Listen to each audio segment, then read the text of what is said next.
Oh, here we are. September 9th, 2023. I'm Larissa. This is my video diary. Time to drink some skulls. Yeah. So, yesterday I finished the 7th painting in my series and my current series. And these paintings are the largest paintings, surface area wise, and the largest number, right? So, my Drishti to the Subatomic Plane series has many, many, many more pieces. This is the one that's the series that I had 5 pieces stolen from. Um, but none of those pieces, well, a couple of those pieces are as large, but not as many. So this is 12 paintings. It's going to be 12 paintings that are 40 inches by 40 inches each. So the Drishti to the Subatomic Plane, some of those pieces are small. Some of them are. And they're all, no, they're not all on paper. Are they all on paper? No, they're not all on paper. Some of them are on board. A couple of them are on canvas. A couple of them are on canvas. Yeah. But none of the canvases are big. The canvases are small, and that's just because of the medium. The medium does not lend itself well to canvas, right? Canvas it's easily corrupted. The medium is. I don't want to hold my phone. I'm trying to find a way, figure out a way to prop it up here on the bed.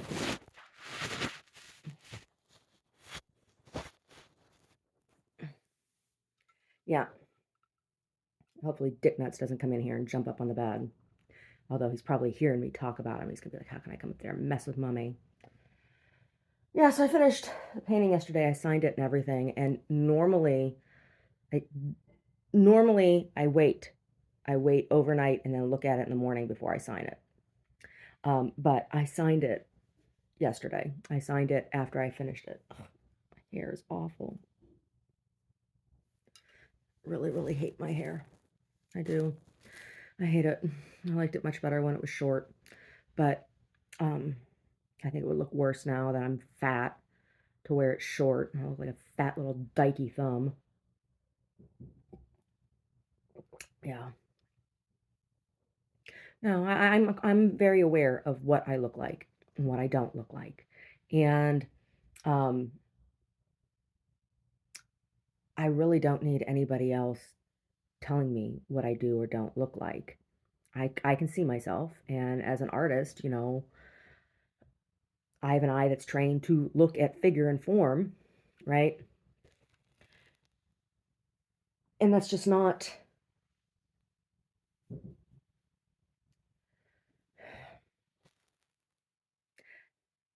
things that are aesthetically unattractive about me were done to me, right? The majority of it, right?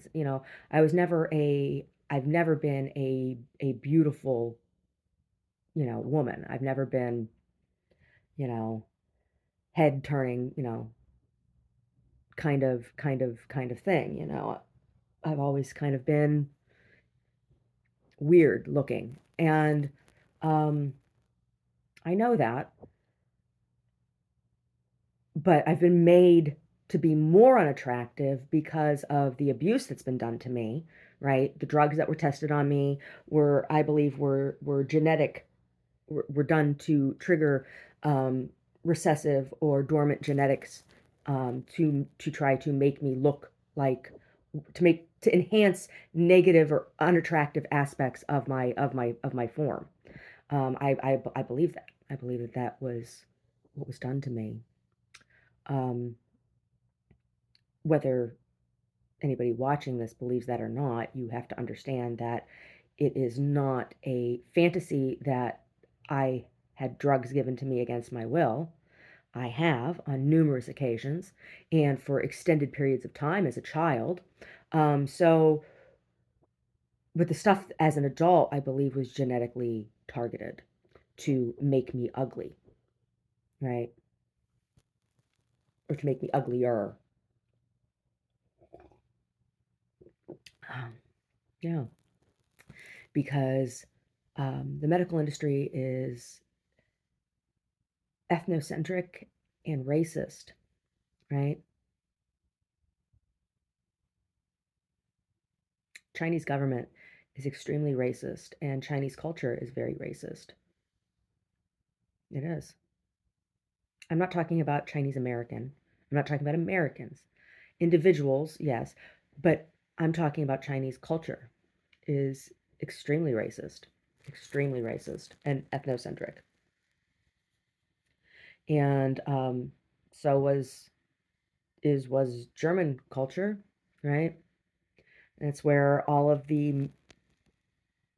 lot of modern medical stuff came from, was from Nazi spoils of war the US got post World War II, right? They got the test results, the research from all of the eugenics.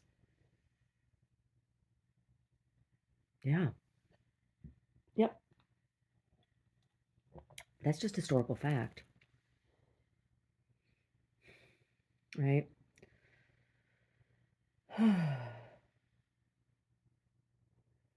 Oh, need to see a chiropractor.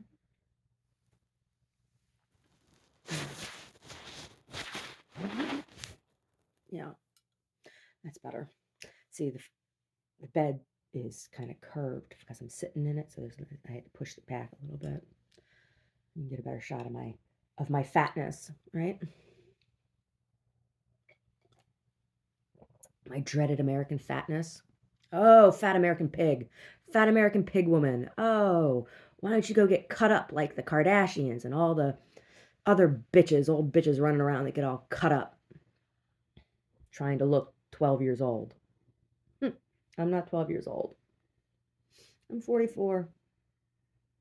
I'll be 45 in January. January 23rd. That's my birthday. January 23rd. Big fucking whoop-de-doo.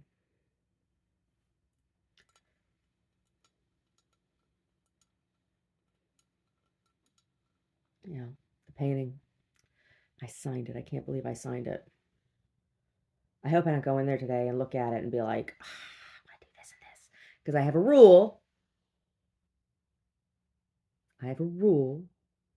Unless there's like restorative damage after a piece has been, that happens after, unless there's damage that happens after a piece is done, I don't change it. Once it's signed, it's done, right? Like there was one painting, it was all dry and was sitting next to the easel. And of course, it was signed, it was dry. And I got a little fleck of paint from another painting I was working on. I wiped that off. I didn't leave it because that was, damage, right? That was something. And then I was upset with myself all day because I did that. Because I was lazy and didn't move the painting before I started painting. And it's like, you could have seen that, Larissa. You should have known that was going to happen, right?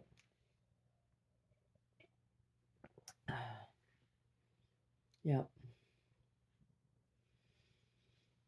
So I have to decide what I'm going to do now in between paintings. Am I going to rush to go get the next canvas and then have that canvas sit there and looking at me and screaming at me, right, while this other one's drying? Am I going to do that? Am I going to do that to myself? I don't know if I am or not. I have all the other 6 kind of lined up in the studio, in the gallery. Hey, you can come in here, but you can't come up on the bed. Are you coming in here? You coming in? How are you? You can't come up on the bed, but you can come in here. You're a good boy. Oh, are you gonna come up here? You're gonna come up here. Okay. Okay. Look at this. Hey, buddy. How are you? How are you? You gonna try to get some sneaky booby licks in? You gonna try to get some sneaky booby licks in? I had a bunch of no booby licks. I had a bunch of booby licks yesterday from other dogs. He's sniffing. Are you gonna sneaky booby lick? No. You're such a good boy. You are. You're a good boy. Brody's a good boy. Best boy. He's a good boy. Brody, you best boy. You best boy. Number one boy in the whole world. Mama's boy. Best boy. Yes, he's best boy. You lay down? So good.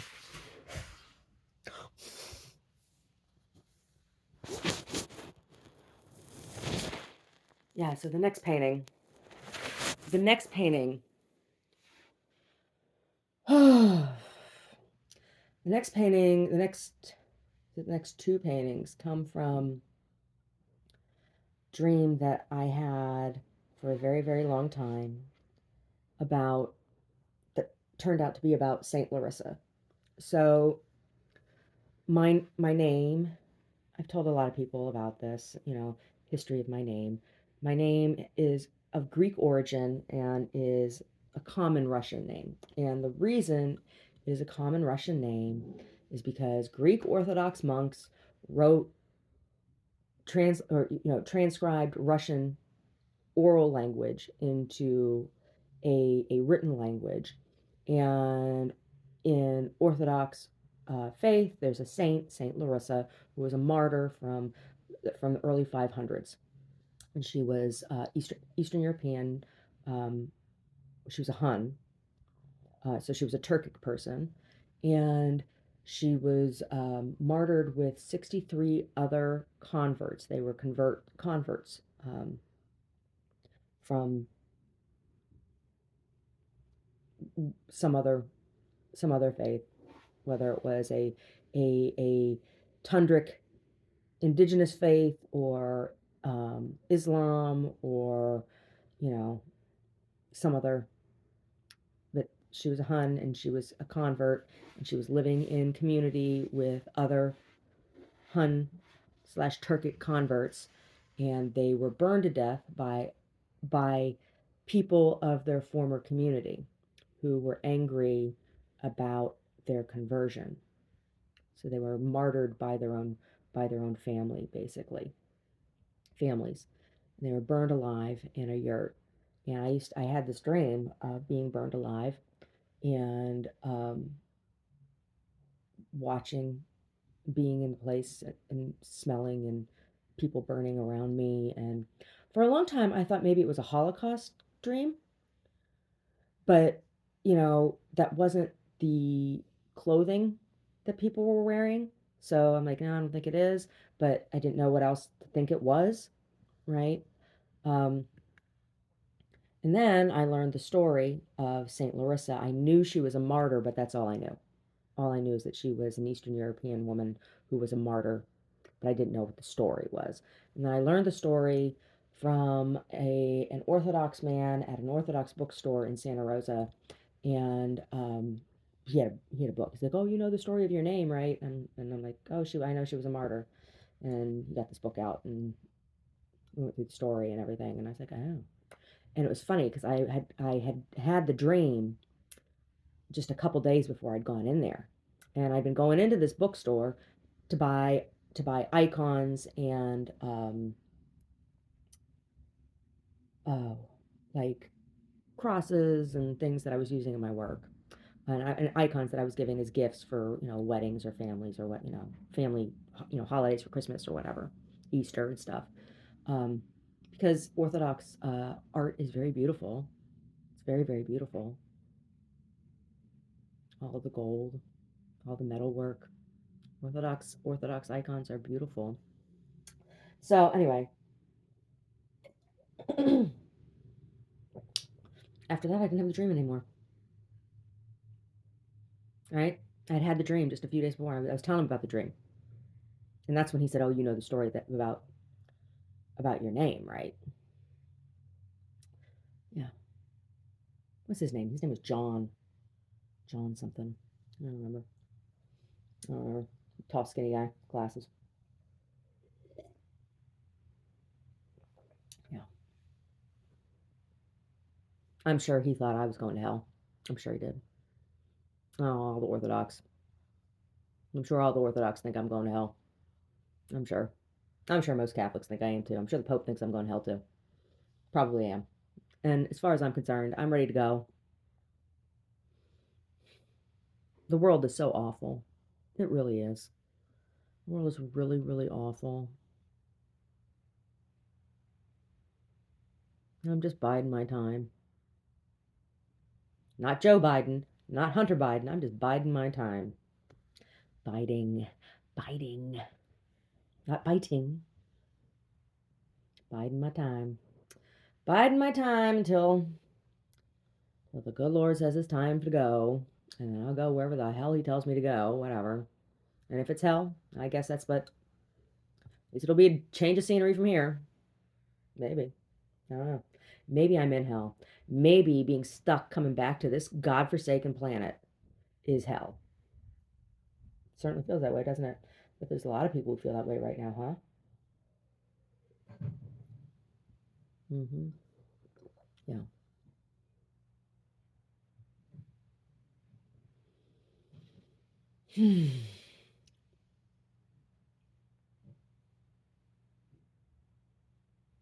Yeah, so I'm not sure what I'm gonna work on today. Just got my nails done this past week, and I broke one of them. So maybe if Omar's there, if Omar's gonna be there for a little while. Maybe I'll go down and see if she can fix my nail so that it doesn't get nasty. My hair looks so weird. Why is it so weird? I don't know.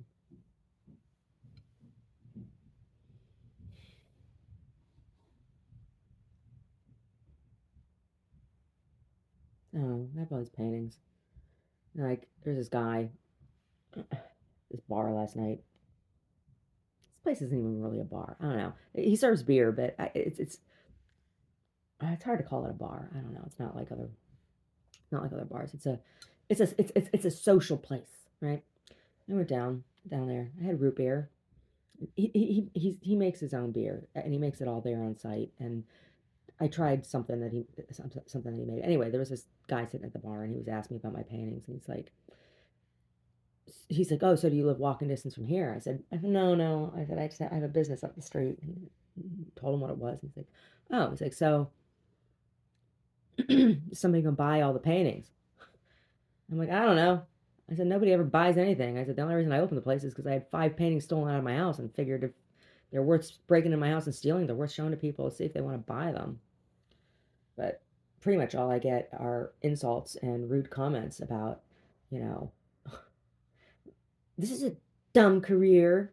How do you make money? Why don't you go into tech? Because tech has done so much for the planet. And it's like, all right, come in, walk into my place day after day and have people tell you, you're worthless. Why are you here? You're a waste of space. Why don't you babysit my kid? Right?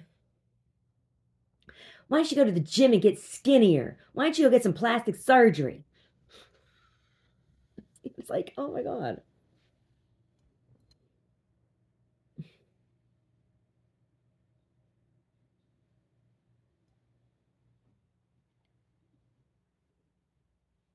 So, yeah, I don't know. Is anybody going to buy them? Probably not. They're probably just going to take up space. Just more junk that I'm making, right? More junk that I should just give away for free, right? Because I'm a worthless piece of shit that's not worth paying for anything that I do because nothing I do is valuable. No, nothing I do is valuable.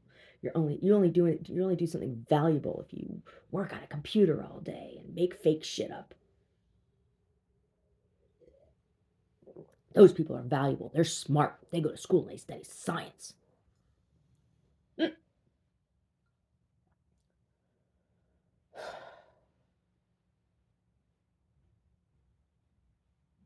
I just resent the us and them bullshit. Like I don't view tech people that way, you know?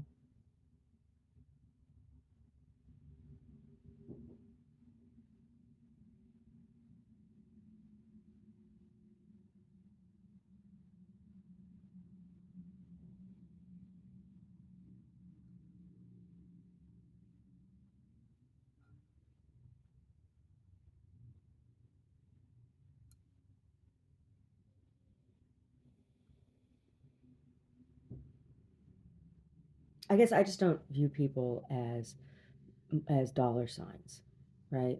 Like I don't see somebody walking down the street and wonder, gee, how much money do they have? That's never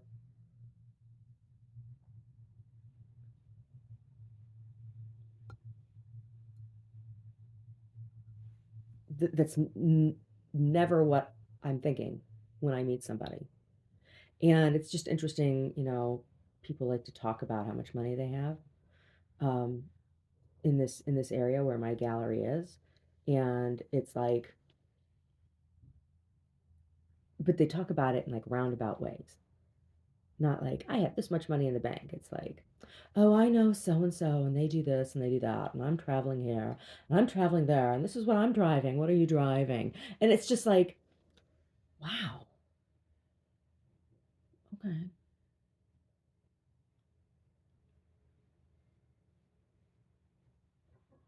it's just kind of a shallow conversation, and I don't understand it, especially like if you're putting on airs that stuff that you don't really have, and you just want people to think that you have. It's like, so why do that? That's a game of pretend that um, I don't get. But I guess that's because I'm retarded. I guess I got too much fat in my brain.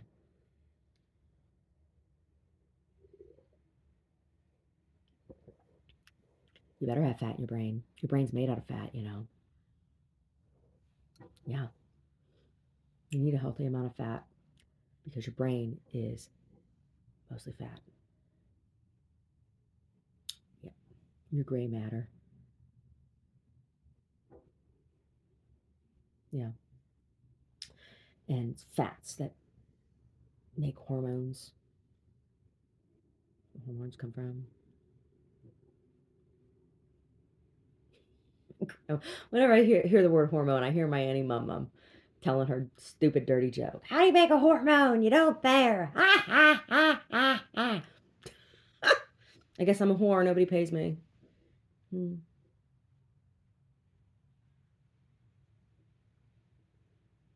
No, that's a slut. Whores get paid.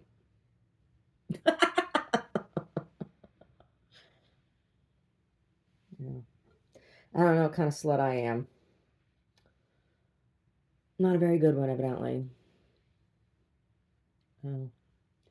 Yeah, so these next two paintings, it's going to be interesting because they have a lot of black. And I've been thinking about that and the palette, right? The palette is extremely, extremely limited on these next two paintings. And so, it's basically fire, the white yurt, the black sky, and then the green mountains that are only slightly illuminated because it's nighttime, right? And so there's like this flash of green behind. Mm. But then the one after that, it's burnt flesh and bone and fire and the black background, right? So which blacks am I going to use? I'm almost out of the Davy Gray, and I mean almost out, almost out. Like maybe one more little scoop. So to see if I can get some more of that of the Davy Gray because the Davy Gray really it has a nice subtlety next to the Mars Black, and I've been considering the Ivory Black next to the Mars Black. And I've also been considering making some of my own black pigment, with some soot. So I don't know.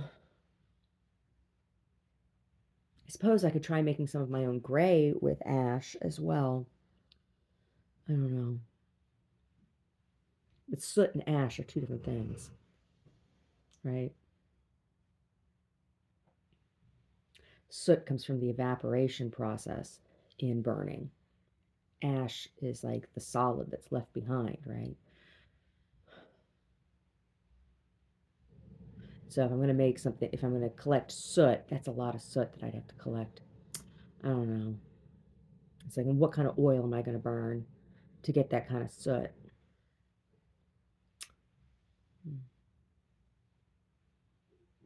And where am I going to do that? Because then I need to have like a cover to collect the soot onto.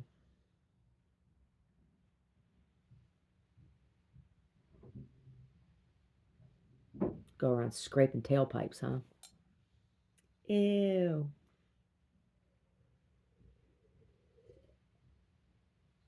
I don't know. Maybe I'll just buy another black. Although, so I have the ivory black, and it's not real ivory black, right? I'm sure it's not. I'm sure it is not burnt up tusk. Um,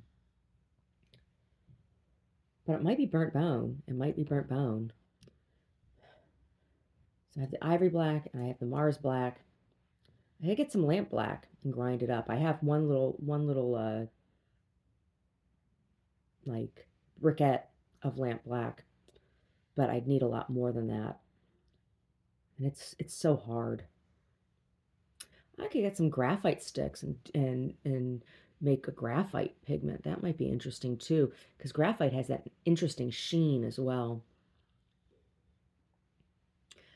But the lamp black would be really lamp black is soot. It's compressed soot. So it was originally whale blubber, right? It was the soot from whale oil lamps.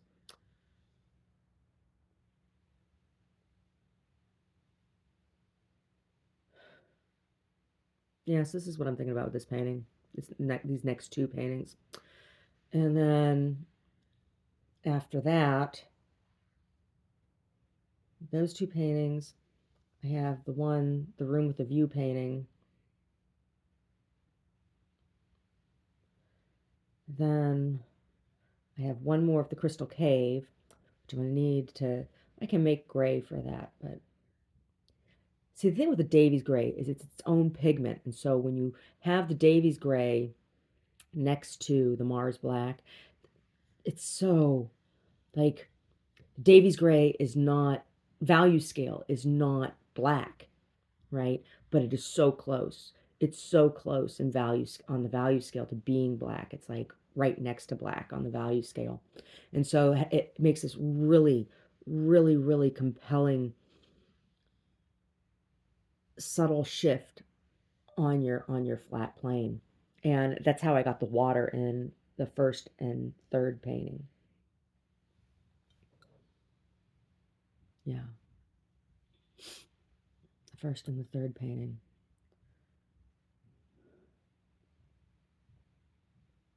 Anyway. Hmm. Now I think me and my boobies are gonna go to work. I'm almost done with my tea here. Black pigments. I don't know. Maybe I need to do some value scales. Maybe I need to do some value scales before I start these next two paintings. Maybe I need to do that. Go get a couple small canvases and work on some value scales and do some tests. Some black on black tests. Black paintings are not easy to do. Frank Stella's black paintings. I love them. Is Frank Stella still living? Mr. Frank Stella, if you are still living, I just want you to know that you are my favorite painter of all time. I love your work. Your work that's like three dimensionals, the three-dimensional stuff that comes off the wall, that's not my favorite.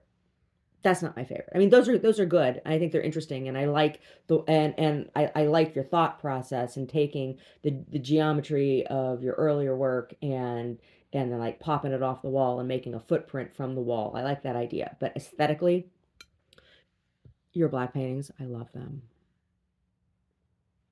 Your geometric paintings, I love them. And your interestingly shaped canvases. Oh my God. I saw your work. I saw your work. Oh my God, I wanted to cry. So good. So good. So good. Like when people ask me, if my deconstructed encaustics are prints, I think of your paintings.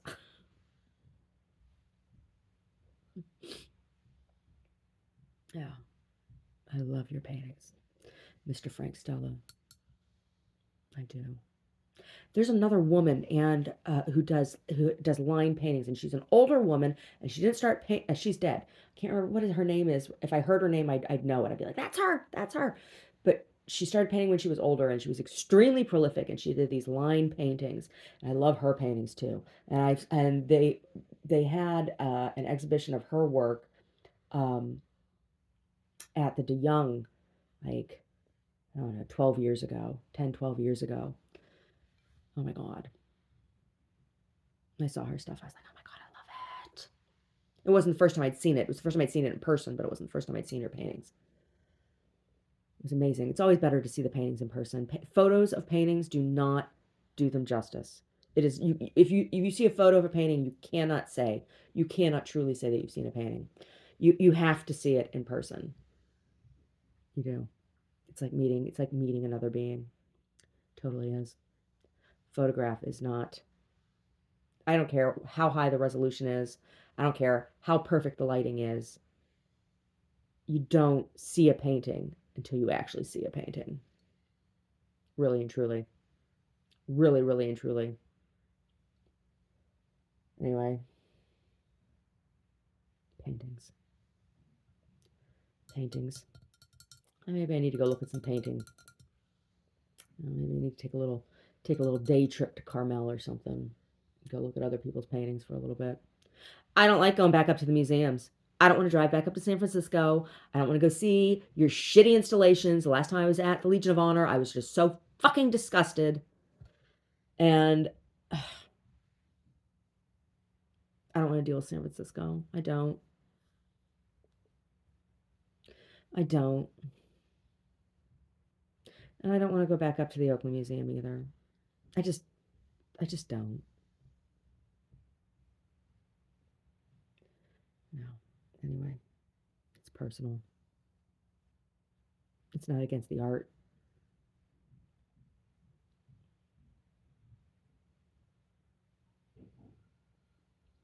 I just don't want to be around that art community. I just don't. So disgusted by it. Anyway, go down to Carmel and look at the muddy post World War II veterans paintings that are everywhere. Yeah. Anyway.